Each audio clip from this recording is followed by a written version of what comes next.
और भी आप ढेर सारे एग्जांपल दे सकते हो। f of x is equal to log ex plus 2x is equal to 9। यहाँ x किसके साथ मौजूद है? log के साथ, transcendental. Example 3, f of x is equal to sin square x plus cos x plus 2x is equal to 0। यहाँ पर x किसके साथ मौजूद है? sin के साथ, cos के साथ। तो यदि x डायरेक्ट मौजूद है तो अलजेब्रिक इक्वेशन, और यदि किसी न किसी फंक्शन के साथ मौजूद है तो ट्रांसेंडेंटल इक्वेशन। Got it? हमें क्या सीखना है इस यूनिट में? हमें यही सीखना है कि इस टाइप के जो इक्वेशंस हैं इनको सॉल्व कैसे करें, मतलब solution of transcendental and algebraic equation. हमारा टॉपिक यही है। देखिए हमारा टॉपिक क्या है? Solution of algebraic and transcendental equation. मतलब इस प्रकार के इक्वेशन को कैसे सॉल्व करना है, कौन कौन सी मेथड है वो हमें सीखना है। समझ में आ गया? क्लियर हो गया? किसको इस यूनिट में यहां हमें करना क्या है? अलजेब्रिक इक्वेशन होगा तो सॉल्व करना है, ट्रांसेंडेंटल इक्वेशन होगा तो सॉल्व करना है। अलजेब्रिक इक्वेशन सॉल्व करने की एग्जैक्ट मेथड आपको पता है। जैसे यदि मैं आपसे बोलूं x + 7 = 20, तो व्हाट इज x? 20 - 7। कैसे? वो साइड चेंज करके क्या कहलाती है, कौन सी? हाँ, पोजीशन बदल देते हैं उनकी, ट्रांसपोजिशन, वैल्यू बदल के वैल्यू निकाल देते हैं। ये जो मेथड है ये मेथड कहलाती है एग्जैक्ट मेथड। ठीक है, ये क्या कहलाती है? Exact method.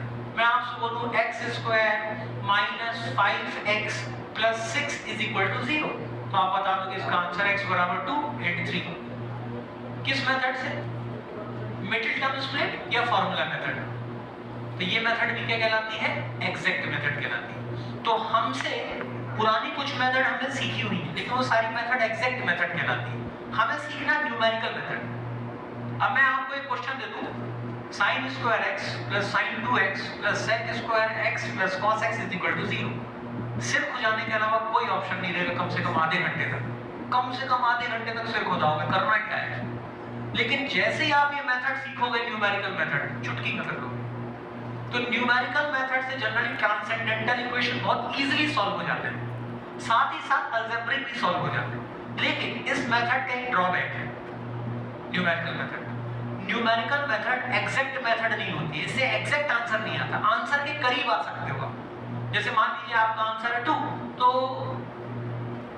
बहुत संभव है कि आप जब न्यूमेरिकल मेथड लगाओगे तो आपका आंसर आएगा 1.999999, नियर अबाउट 2, नॉट 2। ठीक है, ये इसका ड्रॉबैक है, मतलब न्यूमेरिकल मेथड का ही ड्रॉबैक है। एग्जैक्ट मेथड क्या होता है? बहुत सारे इक्वेशन हमारे आसपास ऐसे होते हैं जिसका आंसर आप एग्जैक्ट नहीं निकाल सकते, उसको हम आंसर के करीब पहुंच सकते हैं, बस ये। ठीक है, तो न्यूमेरिकल मेथड का ड्रॉबैक क्या है? कि एग्जैक्ट आंसर नहीं देता है, आंसर के करीब ले जाता है। क्लियर हो गया? ओके, चलो आपको ये समझ में आ गया। एग्जैक्ट मेथड से हमें एग्जैक्ट आंसर मिलता है। जैसे कि फिर से मैं आपसे बोलूं, क्वेश्चन मैं बोल रहा हूं आपके सामने, x² - 5x + 6 = 0। इसके आंसर क्या होंगे? x² - 5x + 6 = 0। इसके आंसर क्या होंगे? 2 8 3। आपको कैसे पता कि 2 ही आंसर होंगे? निकाला। क्या कोई तरीका है ये बताने का कि कितने आंसर होंगे? इक्वेशन में जो x की अधिकतम पावर होती है उतने ही आंसर होते हैं। बिल्कुल सीधी सी बात है, बहुत पहले हमने सीख लिया है। तो यदि x² है तो 2 आंसर होंगे, x की पावर 3 है तो 3 आंसर होंगे, x की पावर 4 है तो 4 आंसर होंगे, x की पावर n है तो n आंसर होंगे। ये तो हमसे पहले से पता है, कोई नई बात नहीं। यहाँ भी यही होना है। ओके, दूसरी बात, आपने कहा कि x² - 5x + 6 = 0 के 2 आंसर हैं, एक है 2 और एक है 3। कैसे मान लें कि 2 और 3 आंसर? आंसर का मतलब क्या होता है? x की वह वैल्यू जो इक्वेशन को सेटिस्फाई करे। यही हमने सीखा है ना। मैं बोलूं कि भैया ये आंसर है, ये क्वेश्चन, कैसे पता करोगे कि ये आंसर उसका है? वो वैल्यू रख दो उसमें, यदि वो इक्वेशन को सेटिस्फाई करके तो आंसर होगा। सीधी सी बात, कहीं दिमाग लगाने नहीं, सीधी सीधी बात। ये तो एक बात हुई। सेटिस्फाई का मतलब क्या होता है? हम कह रहे हैं कि x की ये तो दो वैल्यू है, ये हमारे क्वेश्चन को सेटिस्फाई कर रही है। सेटिस्फाई मतलब क्वेश्चन बड़ा मस्त मजा आ गया। LHS बराबर RHS। जैसे क्वेश्चन क्या था? x square minus 5x plus 6 is equal to 0। तो राइट हैंड साइड में यदि x बराबर 2 रखते हो तो 0 आएगा, लेफ्ट हैंड साइड बराबर राइट हैंड साइड। x बराबर 3 रखते हो तो भी 0 आएगा। मतलब x की वह वैल्यू जो कि LHS RHS को बराबर कर दे, जिसको हमने कहा था सेटिस्फाई कर दे, वो उसका सॉल्यूशन कहलाता है। क्लियर हो गया? ये भी क्लियर हो गया? पता है आपको ये सारी चीजें। मैं एक्चुअली में जो आपको बताना चाहता हूँ, ये बताना चाहता हूँ कि न्यूमेरिकल मेथड क्या सोचकर बनाई गई है। जो मैं मेथड आपको बताने वाला हूँ, तो जिसने बनाया है उसके दिमाग में क्या चल रहा था? पहली चीज क्या चली? सॉल्यूशन का मतलब क्या होता है? तो आपने बता दिया, सेटिस्फाई करें। सेटिस्फाई करें का मतलब क्या होगा? इक्वेशन के LHS RHS को बराबर कर दें। ठीक है? या तीसरे शब्दों में यदि मैं बोलूं, fx एक इक्वेशन है, fx is equal to 0। x की वह वैल्यू जो कि fx को शून्य कर दे, वही आंसर कहलाता है। क्यों? x square minus 5x plus 6 is equal to 0। इसमें x बराबर 2, fx को शून्य करना है, x बराबर 3, fx को शून्य करना है। तो x की वह वैल्यू जो fx को शून्य करती है,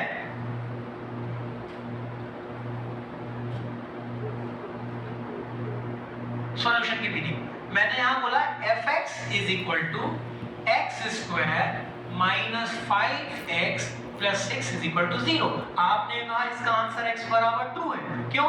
क्योंकि x बराबर 2 f ऑफ 2 रखने से आंसर 0 आता है, इक्वेशन सेटिस्फाई होता है। यस, x बराबर 2 रखोगे 0 आएगा।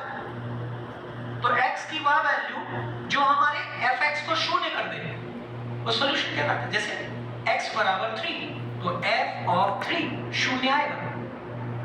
तो ये कॉन्सेप्ट समझ में आ गया हम लोग को कि यदि कोई इक्वेशन दिया हुआ है तो उस इक्वेशन में हमें यह सोचना होता है कि x की हम कौन सी वैल्यू रखते हैं कि इक्वेशन शून्य हो जाए।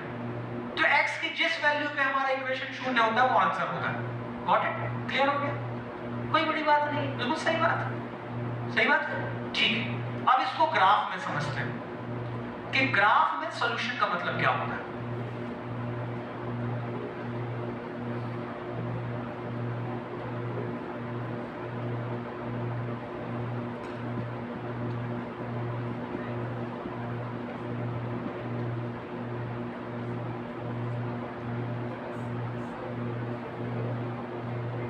ये है x एक्सिस और ये है y। y मतलब fx, fx मतलब जिसको हमें सॉल्व करना है, fx को ही तो सॉल्व करना है।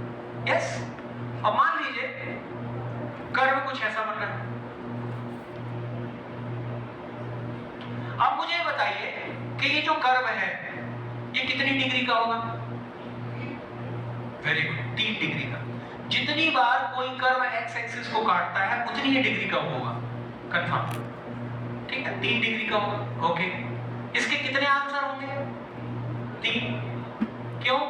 क्योंकि आंसर का मतलब, सॉल्यूशन का मतलब x की वह वैल्यू जहां पर fx शून्य हो जाए। तो fx कहां शून्य हो रहा है? यहां fx पॉजिटिव है, यहां fx पॉजिटिव है, x एक्सिस के ऊपर पॉजिटिव होता है, पॉजिटिव है, पॉजिटिव है, पॉजिटिव है, यहां fx शून्य हो गया। तो एक आंसर ये होगा। मान लो ये a है तो a fx का एक आंसर है। तो आंसर मतलब x की वह वैल्यू जिस वैल्यू पे हमारा fx शून्य हो जाता है। दूसरा आंसर ये होगा क्योंकि इस x की वैल्यू पे भी हमारा fx शून्य, fx शून्य कहां होता है? x एक्सिस पे। fx जो है, fx मतलब y, y 0 कहां होता है? हमेशा x एक्सिस पे। x एक्सिस पे हर y शून्य होता है। तो fx जहां जाए x एक्सिस को टच करेगा या काटेगा, वही उसका आंसर होगा। तो इस fx का एक आंसर है a, क्योंकि यहां शून्य हो रहा है fx। यस, दूसरा आंसर b, क्योंकि यहां भी शून्य हो रहा है। तीसरा आंसर c। तो इस कर्व के 3 आंसर है a b c। क्यों? क्योंकि इन 3 a b c पे हमारा जो क्वेश्चन है fx y वो शून्य हो रहा है। तो हमने क्या समझ लिया ग्राफ के माध्यम से कि यदि आपको केवल कर्व दे दिया जाए तो कर्व देखकर भी बता दोगे कि कितने आंसर होंगे, कितनी डिग्री होगी, कहां-कहां आंसर होगा। क्लियर हो गया? अब न्यूमेरिकल मेथड आया कैसे? ए बी सी निकालना बहुत कठिन है। ए बी सी मतलब सॉल्यूशन, एग्जैक्ट सॉल्यूशन, बहुत कठिन है। रियल लाइफ में बहुत कठिन है। ढेर सारे ऐसे इक्वेशंस होते हैं जिसका आप एग्जैक्ट सॉल्यूशन निकाल ही नहीं सकते। तो आपको ये पता हो गया कि ए आंसर है, बी आंसर है, सी आंसर है, तो आप ए नहीं निकाल सकते लेकिन ए के करीब पहुंच सकते हो। ए के करीब कैसे पहुंच सकते हो? ए के पहले देखो फंक्शन कैसा था, पॉजिटिव था कि नेगेटिव था? ए के पहले देखो पॉजिटिव था। ए के बाद फंक्शन क्या था? मतलब बिल्कुल क्लियर हो गया कि आंसर के जस्ट पहले और जस्ट बाद फंक्शन ऑपोजिट नेचर का होता है। पहले पॉजिटिव है तो आंसर पे 0 होता है और आंसर के बाद वाले एक्स पे नेगेटिव होता है। तो एक चीज क्लियर हो गई कि आंसर ऐसी दो वैल्यू के बीच में होता है जिन दो वैल्यू पे फंक्शन ऑपोजिट नेचर का हो। ऑपोजिट नेचर का मतलब प्लस माइनस। ऐसे बी देखो, बी के पहले फंक्शन क्या था? नेगेटिव, नीचे था। बी के पहले नेगेटिव था, नेगेटिव मतलब एक्स एक्सिस के नीचे, और बी के बाद फंक्शन कहां हो गया? और बी पे 0। तो बी हमारा आंसर था। बी के पहले फंक्शन नेगेटिव था और बी के बाद फंक्शन पॉजिटिव हो गया। तो हमेशा आंसर x की ऐसी दो वैल्यू के बीच में होता है जिन दो वैल्यू पे हमारा जो फंक्शन है वो ऑपोजिट नेचर दिखाए। यही कॉन्सेप्ट है न्यूमेरिकल मेथड का। आंसर या सॉल्यूशन ऑलवेज लाइज, ये मैं लिखवाऊंगा, बताऊंगा, always lies between two values of x where function shows opposite nature. Answer जो होता है किसी भी कर्व का या फंक्शन का x की उन दो वैल्यू के बीच में होता है जिन दो वैल्यू पे फंक्शन ऑपोजिट नेचर बताए। क्यों? जब फंक्शन पॉजिटिव होता है और जब फंक्शन नेगेटिव होता है तो पॉजिटिव से नेगेटिव होने के बीच में कहीं 0 होगा, है ना? और 0 जो होगा वही तो हमारा आंसर है। तो पॉजिटिव था, पॉजिटिव से 0 हुआ, वही आंसर है, और नेगेटिव हुआ तो हमें 0 रियल लाइफ में नहीं मिल पाता है। हमें क्या मिल जाता है? ऐसी दो वैल्यू जिस पे हमारा फंक्शन ऑपोजिट नेचर दिखा रहा हो। इनकी सहायता से हम ए के करीब पहुंच जाएंगे। हमें क्या करना है? ए के करीब पहुंचना। ए तक तो पहुंच ही नहीं पाओगे आप। ए के करीब, ए क्या है? आंसर। अच्छा, प्रश्न ये उठता है कि भैया यदि मान लो क्वेश्चन 3 डिग्री का तो 3 आंसर होंगे। 3 आंसर होंगे ना, आपको तो तीनों ही निकालने पड़ेंगे। नहीं, अच्छी बात यही है कि आपको क्वेश्चन में बोलता है फाइंड अ रूट, एक ही आंसर निकालना है। क्यों? क्योंकि एक ही आंसर निकालने में नानी याद आ जाएगी। एक को आप एग्जैक्ट आंसर तो आएगा नहीं। जैसे आपने अभी क्या निकाल लिया था? x² - 5x + 6 = 0 को 2 और 3 निकाल दिया चुटकी में। अब ऐसे नहीं निकलेगा, आपको एक आंसर निकालना है और उस एक आंसर को निकालने में 8-10 स्टेप लगेंगे। उसके करीब पहुंचना है आपको। जितने स्टेप आप आगे जाओगे उतने उसके करीब पहुंचते जाओगे। यदि मान लो आपने 20 स्टेप निकाले और मैंने 10 निकाले तो ये 20 स्टेप वाला जितना उसको आप परिष्कृत करते जाओगे आप आंसर के करीब पहुंचते जाओगे, है ना?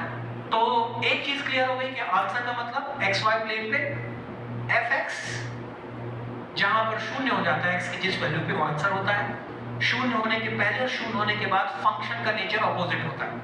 तो हमें क्या निकालना है? ऐसी दो वैल्यू जिसपे फंक्शन ऑपोजिट नेचर दिखाए। इसके जस्ट पहले ये फंक्शन पॉजिटिव है, फंक्शन पॉजिटिव है, इसके जस्ट बाद में फंक्शन नेगेटिव है। तो हमें ये दो वैल्यू चाहिए। मान लो ये वैल्यू है x1 और ये वैल्यू है x2। तो हमें x1 और x2 चाहिए है जिसके बीच में हमारा आंसर है। x1 में फंक्शन क्या है? पॉजिटिव। x2 पे क्या है? नेगेटिव। अब क्या करेंगे हम? x1 और x2 के साइज को कम करते जाएंगे। क्यों? क्योंकि हमें बीच में रहना है। हमारा आंसर x1 x2 के बीच में कहीं है ना, तो हम क्या करेंगे? x1 x2 के करीब पहुंचते जाएंगे, a1 के करीब पहुंचते जाएंगे, a छोटा करते जाएंगे, साइज छोटा करते जाएंगे। तो ये जो साइज छोटा हो रहा है कोई आपके पास मेथड है जो दो वैल्यू की सहायता से एक नई वैल्यू निकाले और नई वैल्यू उसके बीच में कहीं हो? कोई ऐसी मेथड पढ़ी आपने? हाँ,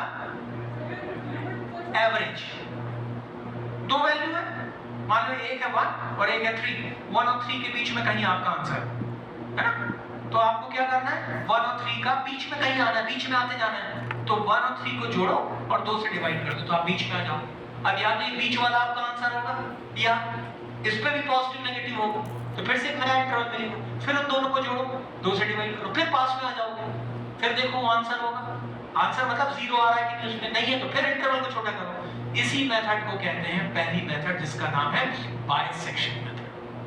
तो जो अभी आप लोगों को मैंने बताया कॉन्सेप्ट यही है। करना क्या है, सबसे पहले ऐसी दो वैल्यू निकालना है जिस पे फंक्शन ऑपोजिट नेचर दिखाए, उन दोनों को जोड़ना है, 2 से डिवाइड कर देना है, ठीक है, तो एक नई वैल्यू बीच की मिलेगी।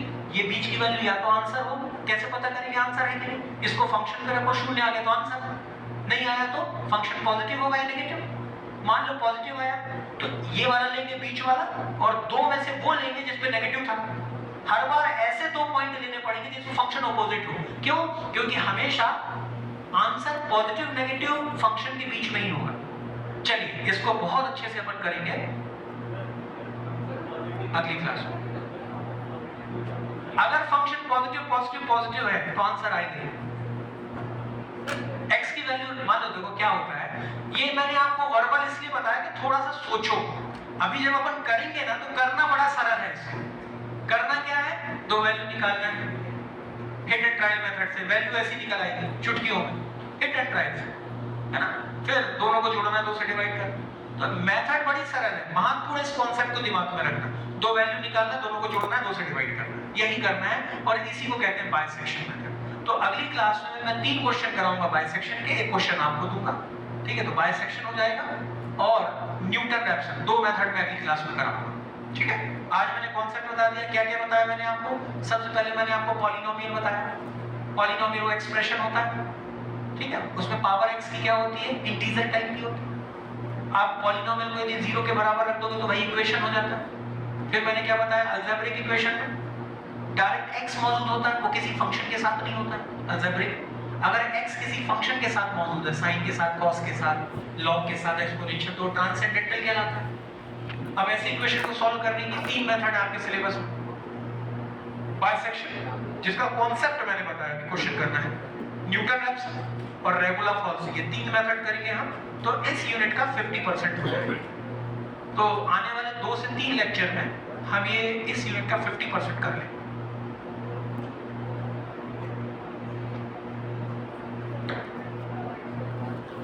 बिल्कुल सही, वही लिमिट के ही कॉन्सेप्ट से आया है। हाँ।